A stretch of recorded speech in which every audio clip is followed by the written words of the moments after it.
IMF also talks about the need for developing economies to build resilience for the next shocks that we all know are coming.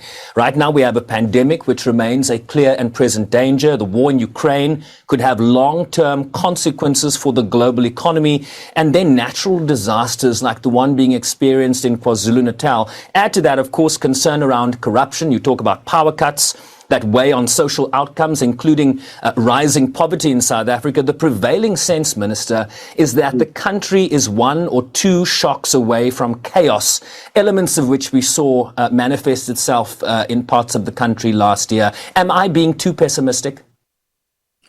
Look, there are a number of people who have written our obituary. But eventually we have not reached that point. My sense is that we accept that we're facing structural challenges as an economy, and we're working very hard to change them. We've had challenges amongst them, which has exacerbated those challenges, as I've indicated, the COVID-19, the KwaZulu-Natal and Gauteng unrest last year. We've had now the conflict in Ukraine, which is creating a major fuel prices, food prices. The current challenges which we have, we've had serious disaster in KZN and Eastern Cape. Last night we had fires in Western Cape, which displaced about 300 people. So those are the challenges which I begin to see them as just speed bumps as we're trying to resuscitate the economy. I think we're building a number of things that will make us resilient. For instance, key amongst those, from where I sit as a Minister of Finance, is a fiscal space. And I think we're beginning to develop that. The President is going to announce this evening some measures which we are taking to deal with those disasters. Had we not created the fiscal space, we would not be able to respond in the manner we do. Look, and let's get credit where credit is due. Moody's, of course, affirming South Africa's BA2 rating, but changing the outlook to stable. And they cite that over the last 2 fiscal years, the government has shown it was able to reprioritize its spending while staying committed to fiscal consolidation. So credit where credit is due. I argue, though, that KZN is not just a speed bump, but a punch in the gut.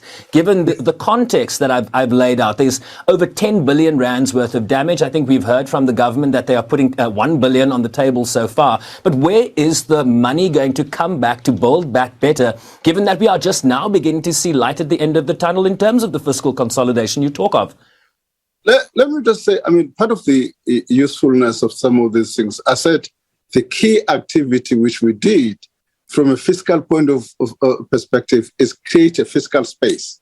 For instance, the disaster has got 2 kind of phases. The first one is what we call an immediate relief. Immediate relief composed of 2 components. The first one is to move people that are into, for instance, housing relief, water, and so on. So the second component of that is to assess the extent of the damage. We've got more than R1 billion, which was budgeted in any event, showing our fiscal space. The second phase is going to be recovery and repair. And again, my view is that we've had better than expected revenue as a result of the commodity prices, and that trend, in my view, is still going. So we're quite comfortably going to be able to overcome the disaster that are facing us at the moment.